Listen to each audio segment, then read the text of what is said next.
सो Naruto Shippuden episode 10 के शुरुआत में हमें दिखाया जाता है जो ग्रैनी चियो रहते हैं और उनके जो भाई रहते हैं एविजो, वो लोग सैंड विलेज में वापस आ जाते हैं और वो लोग सीधा वहाँ पर जाते हैं जहाँ पर कांकुरो रहता है। और उसके बाद जो बाकी रहता है वो कहता है कि आइए, हमें आपका ही इंतज़ार था। उसके बाद जो लेडी चियो रहती है वो कांकुरो के ब्लड का रिपोर्ट मांगती है। उसके बाद वो लोग उसको कांकुरो के ब्लड का रिपोर्ट देते हैं, जिसको देख करके कि चियो रहती है वो तुरंत समझ जाती है कि ये जो जहर है वो सासोरी नहीं बनाया है, और कहती है कि ऐसा काम सिर्फ सासोरी ही कर सकता है, अपने दुश्मन का ऐसा हाल। और वो कहते हैं कि उसे पता था कि हम इस जहर का एंटीडोट नहीं बना पाएंगे, इसलिए उसने ऐसा जहर बनाया है जो इसको 3 दिन में मार देगा। सासुरी और देदरा सैंड विलेज के बाहर पहुंच जाते हैं। फिर चियो उस जहर का एंटीडोट खोजने लगती हैं, बट वो बहुत बार ट्राई करने के बाद भी उसका एंटीडोट नहीं खोज पाते हैं, जिसको कि देखकर उसके बाद वो उन लोग से पूछती है कि तुम लोगों ने कितने बार ट्राई किया। जिसके जवाब में वो लोग कहते हैं कि मैम, हम लोगों ने लीफ विलेज से स्पेशलिस्ट को बुलाया है। उसके बाद ये सुन के जो चियो रहती हैं वो कहती हैं कि कैसा समय आ गया है, हमें अब लीफ विलेज से मदद मांगनी पड़ रही है। और देखना, वो लोग हमारी मदद नहीं करेंगे, केवल फॉर्मेलिटी के लिए अपने सबसे कमज़ोर निंजा को हमारे यहाँ भेज देंगे। टीम ककाशी कुछ देर एक जगह पर रुककर आराम करते हैं और उसके बाद ककाशी जो रहता है वो कहता है कि अब रेस्ट ख़त्म हुआ। उसके बाद साकुरा देखती है कि नारुतो आसपास नहीं है। उसके बाद वो ककाशी से नारुतो के बारे में पूछने लगती है, तो तब ककाशी उसे बताता है कि वो ऊपर वहाँ पेड़ की ब्रांच पे है। उसके बाद साकुरा उसे देखती है और उसके बाद वो लोग वापस अपने मिशन की तरफ आगे बढ़ने लगते हैं। अपना पूरा ट्राई करने के बावजूद भी चियो उसका एंटीडोट नहीं बना पाते हैं। तब वो कहते हैं कि जहर बनाना मेरी खासियत है, लेकिन मैं इस जहर को अभी तक समझ ही नहीं पा रहे हूँ, तो कैसे इसका एंटीडोट बनेगा। उसके बाद वहाँ के लोग निराश होने लगते हैं। तब वो उन्हें बताती है कि एक है जो इसका एंटीडोट बना सकती है, और अब सैंड विलेज और लीफ विलेज में फ्रेंडशिप है, इसीलिए हो सकता है वो हमारी मदद कर दे।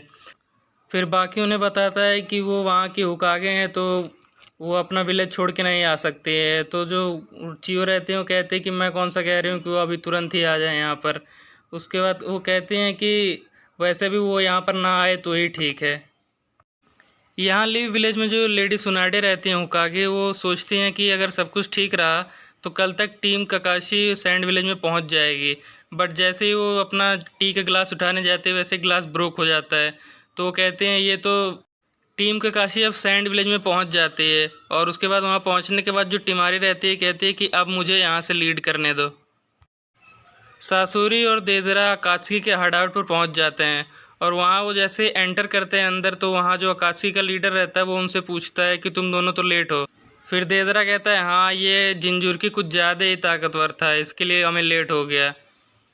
उसके बाद सैंड विलेज में जो एक शिनोबी रहता है वो जाके बाकी को बताता है कि कल फाइट के बाद ही से कैप्टन यूरा गायब हैं। तो इसका रिजल्ट निकालते हुए बाकी जो कहता है वो कहता है कि हो सकता है कि कैप्टन यूरा बच गए हों और दुश्मन का भी पीछा कर रहे हों, इसीलिए अब कैप्टन यूरा का पता लगाने का कोशिश करो। लेडी सुनाडी ये डिसाइड करती हैं कि टीम ककाशी के पीछे एक बैकअप टीम भेजी जाए उनकी मदद के लिए। और उसके बाद वो शिजुने से बताती है कि एक टीम है जो अपना मिशन पूरा कर चुकी होगी, उसको हम बैकअप टीम के तौर पर भेजेंगे अब वहाँ पर। अब अकात्सुकी के जो मेंबर रहते हैं वो प्लान करते हैं कि रिचुअल को स्टार्ट किया जाए। और फिर जो उनका लीडर रहता है वो उन्हें बताता है कि इसमें 3 दिन और 3 रातें लगेंगी। उसके बाद जो देदरा रहता है वो कहता है कि हो सकता है इसमें और टाइम लग जाए, क्योंकि अब ओरोचिमारू हमारी टीम में नहीं है।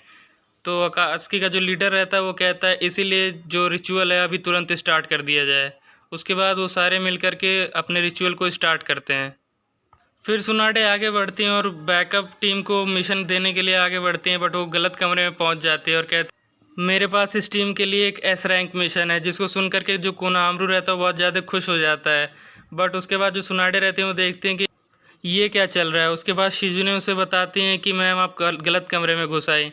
उसके बाद वहाँ से वो सुनाडे जाने लगते हैं और फिर सीधे जाते हैं मेन एंट्री गेट पे, जहाँ पर गाय और उसकी टीम रहती है।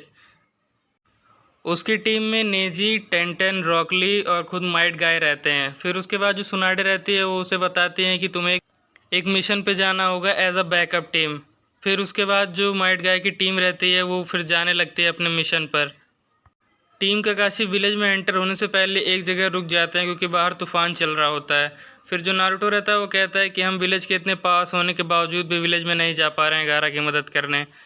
तो टिमारी कहती है कि ये रेगिस्तान का बेसिक रूल है, अगर तुम तूफान में बाहर जाओगे तो रास्ता भटक सकते हो, इसीलिए कुछ देर रुको यहाँ पर।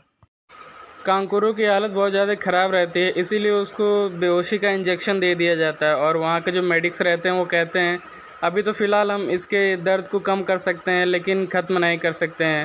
और वो लोग कहते हैं कि इनके पास खाली अब कल तक का टाइम है, अगर कल तक लीफ विलेज वाले नहीं आए तो इनका बचना नामुमकिन है। उसके बाद जो रहती है चियो, वो कहती है कि हम कितने कमज़ोर हो गए हैं, हमें लीफ विलेज के ऊपर डिपेंडेंट रहना पड़ रहा है।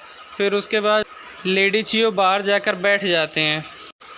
टिमारी और टीम ककाशी उसके बाद सैंड विलेज की तरफ पहुंच जाते हैं और उसके बाद जो वहाँ का शिनोबी रहता है वो उन सबको वहाँ पर ले जाने लगता है जहाँ पर कांकुरू रहता है। और उसके बाद वो सारा चीज़ बताता है टिमारी से कि कांकुरू भी हार गया है और गारा को वो लोग लेके चले गए हैं। उसके बाद वो लोग सीधे हॉस्पिटल में पहुँच जाते हैं।